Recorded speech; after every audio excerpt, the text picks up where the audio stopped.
अब कैसे तुम्हें बताएं, अगर वो बच्ची सही आचरण से चले तो एक परिवार को संभाल सकती है। अगर उसने आचरण अपने बिगाड़ लिए तो देखो आप पति हो, आप कह रहे हो तलाक की स्थिति, अगर तलाक होती है तो उसका भी जीवन संकटपूर्ण है और आपका भी जीवन संकटपूर्ण है। तो हमें लगता है अगर छोटे छोटे बच्चों के आचरण पवित्र कराए जाए, उनको व्यसन मुक्त किया जाए, कोई बच्चा व्यसन न करे, तो हमारा जो नवीन भारत की पीढ़ी है ये बहुत बढ़िया हो जाए। अब वो बच्ची अगर नशा ना करे, गलत आचरण ना करे, अपने पति से प्रेम करके एक सदगृहस्थी बचा सकती है कि नहीं बचा, पर वो आदत, तुम्हारा जीवन तुम्हारे हाथ में है। अगर तुम गलत आचरण करोगे तो तुम दुखी हो जाओगे, अच्छे आचरण करोगे तो सुखी हो जाओगे। देखो आपके सामने उदाहरण है, वो कह रहा है कि तलाक की कगार पर, क्या ब्याह इसलिए होता है? सदगृहस्थी बिगड़ गई कि नहीं बिगड़ गई? माना तुम दूसरा कर लोगे, तुम दूसरा कर लोगे, लेकिन आचरण अपवित्र हो रहे ना, भावनाएं अपवित्र हो रही ना। अब इन बातों को कैसे समझे? हमारा भारत देश है, इसमें एक बार जिसका पाणी ग्रहण किया, जैसा बच्चा कह रहा है आजीवन निर्वाह करना, पर दोनों उसकी योग्यता को समझे, पाणी ग्रहण की महिमा को समझे। जैसे माना आज हम वर का वर्ण कर रहे हैं, आज हम किसी लड़की का वर्ण कर रहे हैं, अब हम दोनों गलत नहीं करेंगे, अब दोनों मिलकर हम चलेंगे और अपनी गृहस्थी को बसाएंगे। ऐसे विचार कर लो।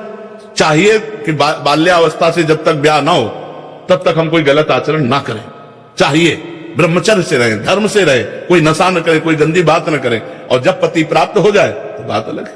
अब पहले ही सब आचरण अगर हम बिगाड़ लेंगे तो यही बात आएगी जैसे बच्चा बोल रहा है कि अब क्या करें, उनको शराब पीना है, उनको सिगरेट पीना है, उनको पर पुरुष की तरफ देखना है, तो हम कैसे स्वीकार करें? तो गृहस्थी चौपट हो गई था। एक वो भी अशांत है और उनको भी अशांत होना पड़ेगा। ऐसा नहीं कि अशांत ना हो, ऐसे आचरण वाले मिल गए तो अशांति पैदा कर देंगे।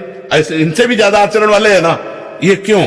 इसका कारण ये ना, हमारे आचरण बिगड़ गए, हमारे विचार बिगड़ गए, हमारा चरित्रहीनता वही हमको दुख दे रही है। आप विचार करो, संत जन नहीं बोलेंगे, शास्त्र की बात नहीं सुनोगे तो आप सुधरोगे कैसे? जो संतों की बात है थोड़ी कड़वी लग सकती है, लेकिन वो आपको बढ़िया सुधार देगी अगर बात मान जाओगे। अब बच्चा भगवान का सुमिरन करो और कुसंग का त्याग करो। अगर पत्नी भी कुसंग युक्त है तो उसका त्याग कर दो, नहीं जीवन खतरे में पड़ जाएगा। पक्की बात है, जीवन खतरे में पड़ जाएगा। जो गलत आचरणों वाला है उसे आप सुधार नहीं सकते, अपने को बचा सकते हो। अगर अपने को बचाना है तो आपको संग त्यागना ही पड़ेगा। अगर ऐसे आचरणों से युक्त हो और सुधरने की गुंजाइश ना हो तो तुम भी भैया आनंद से जियो और हमको भी आनंद से जी ले दो। उसमें ये संबंध विच्छेद ही एक दवा है।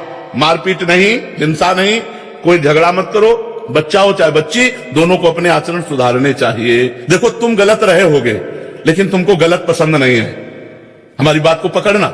तुम गलत रहे हो लेकिन तुम्हें गलत पत्नी मिले ये तुम्हें चाह नहीं रहेगी, तुम्हें गलत पति मिले ऐसी चाह नहीं, तो फिर तुम गलती को क्यों स्वीकार करो? तुम भी गलत छोड़ो, गलत छोड़ो तो तुम्हें अच्छा पति मिलेगा, गलती छोड़ो तो तुम्हें अच्छी पत्नी मिलेगी और आपका परिवार बढ़िया चलेगा। तो हम छोटे छोटे बच्चों से लेकर नवयुवकों को संबोधन देते हैं, प्रार्थना करते हैं कि आप नशा छोड़िए, नशे से गलत होता है, आप व्यभिचार छोड़िए, आप अपनी पत्नी से प्यार कीजिए, आप अपने पति से प्यार कीजिए, और जब तक पति पत्नी का संबंध न हो तब तक ब्रह्मचर्य से रहिए। अब हम क्या कहेंगे? शास्त्र और अध्यात्म जो बोलेगा वही तो हम कहेंगे। जब तक ब्याह ना हो तब तक ब्रह्मचर्य का पालन करने का शास्त्र आदेश करते हैं। अब कौन हमारी बात को मानने के लिए तैयार? जो तैयार है उनका मंगल हो।